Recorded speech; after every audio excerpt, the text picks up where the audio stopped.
We've been talking about the Bohr model for the hydrogen atom, and we know the hydrogen atom has one positive charge in the nucleus. So here's our positively charged nucleus of the hydrogen atom and a negatively charged electron. And if you're going by the Bohr model, the negatively charged electron is orbiting the nucleus at a certain distance. And so here I put the negatively charged electron a distance of r1.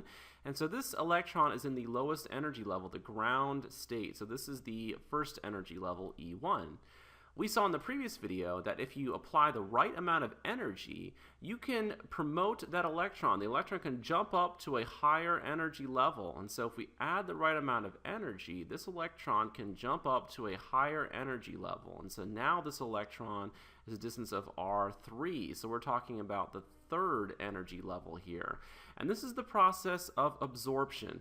The electron absorbs energy and jumps up to a higher energy level. This is only temporary though. The electron's not going to stay there forever. It's eventually going to fall back down to the ground state. And so let's go ahead and put that on the diagram on the right. And so here's our electron, right? It's at the third energy level. It's eventually going to fall back down to the ground state, the first energy level. So here's the electron going back to the first energy level here. And when it does that, it's going to emit a photon, right? So it's going to emit light. So when the electron drops from a higher energy level to a lower energy level, it emits light. This is the process of emission. And I could represent that photon here. This is how you usually see it in textbooks. So we emit a photon, which is going to have a certain wavelength, right? Lambda is the symbol for wavelength. And we need to figure out how to relate lambda to those different energy levels. Right? So the energy of the photon is, the energy of the emitted photon is equal to the difference in energy between those two energy levels. So we have energy with the third energy level and the first energy level. Right? So the difference between those, so the energy of the third energy level minus the energy of the first energy level, that's equal to the energy of the photon. This is equal to the energy of that photon here. And we know the energy of a photon, right? Energy of a photon is equal to h nu. So let me go ahead and write that over here. Energy of a photon is equal to h nu.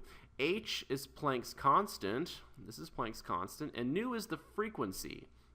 Right? But we want to think about wavelength. So we need to relate the frequency to the wavelength. And the equation that does that is, of course, c is equal to lambda nu. So c is the speed of light, lambda is the wavelength, and nu is the frequency. And so if we solve, right, if we solve for the frequency would be equal to the speed of light divided by lambda. And then we're going to take all of that, right, and plug this into here. And so we get the energy of a photon is equal to Planck's constant h, let me write that in here, times the frequency, and the frequency is equal to c over lambda.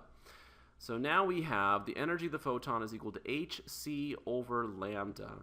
And instead of using E3 and E1, let's think about a generic high energy level. So let's call this EJ now. So this is just a higher energy level, EJ, and the electron falls back down to a lower energy level, which we'll call EI.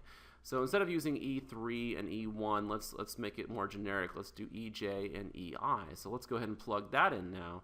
So the energy of the photon would be equal to the higher energy level, right, EJ, minus the lower energy, which is EI. And so now we have this equation. Let me go ahead and highlight it here. So we have hc over lambda is equal to EJ minus EI. And let's get some more room, and let's see if we can solve that a little bit better here. So let me write this down here. So we have hc over lambda is equal to the energy of the higher energy level minus the energy of the lower energy level, like that. All right, so in an earlier video, I showed you how you can calculate the energy at any energy level, and we derived this equation.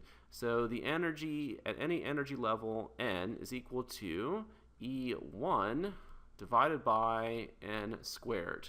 So if we wanted to know the energy, right, when n is equal to j, well, that would just be E1 over j squared. And so we could take that, right, and we could plug it into here.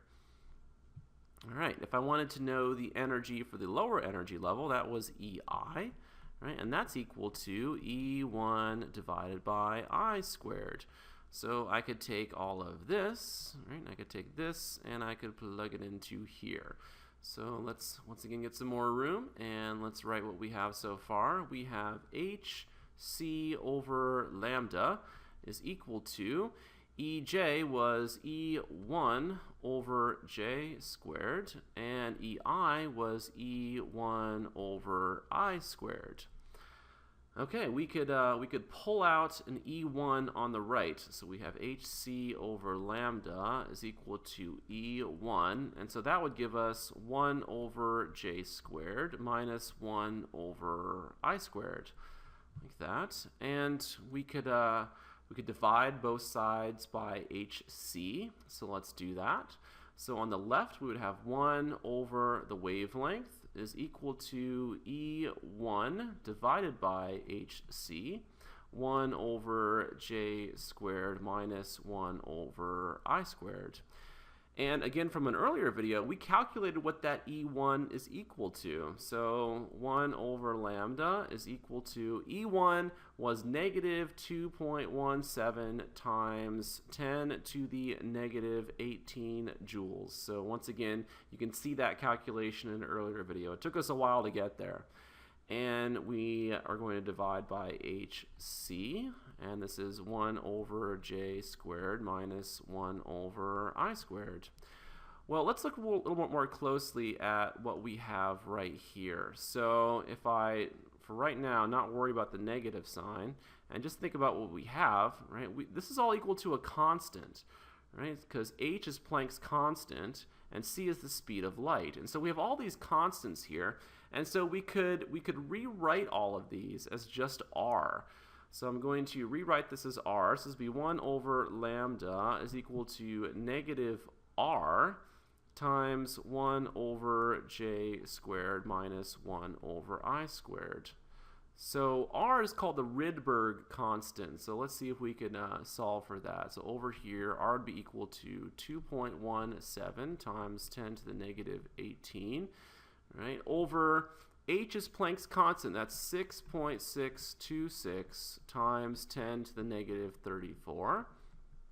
And then c is the speed of light, and so we could use 2.9979 times 10 to the 8th meters per second as the speed of light. And if you do all that math, right, if you do that math, I won't do it here just to save time, but if you do all that, you'll get 1.09 times 10 to the 7th, and this is 1 over meters. And I think I might have, it's possible I had a rounding issue in here, because if you use 2.18, you get a better number. It's 1.097 times 10 to the 7th, which is the Rydberg constant. And so this is just, again, I'm just trying to show you the idea behind the Rydberg constant here. So we get this value for the Rydberg constant, and so you could plug that in for r if you needed to, and we're going to be doing that in the next video.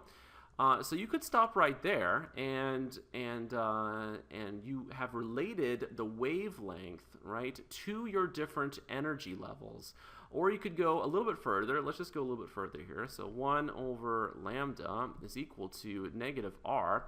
If we pull out a negative 1, right, if we pull out a negative 1, that would give us 1 over I squared minus 1 over j squared. And so now we have these two negative signs, right? These two negative signs out here, which gives us a positive. So this is now equal to 1 over lambda, 1 over the wavelength is equal to positive r, the Rydberg constant, times 1 over I squared minus 1 over j squared. And remember what I and j represented, right? I represented the lower energy level, right? And J represented the higher energy level.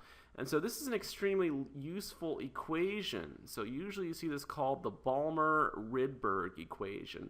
And we've derived this equation using the assumptions of the Bohr model. And this equation is extremely useful because it explains the entire emission spectrum of hydrogen. And this is again, this is why we were exploring the Bohr model in the first place. So we got this equation, and in the next video we're going to see how this explains the emission spectrum of hydrogen. So think about lambda, or the wavelength, right, as the light that is emitted when the electron falls back down to a lower energy state.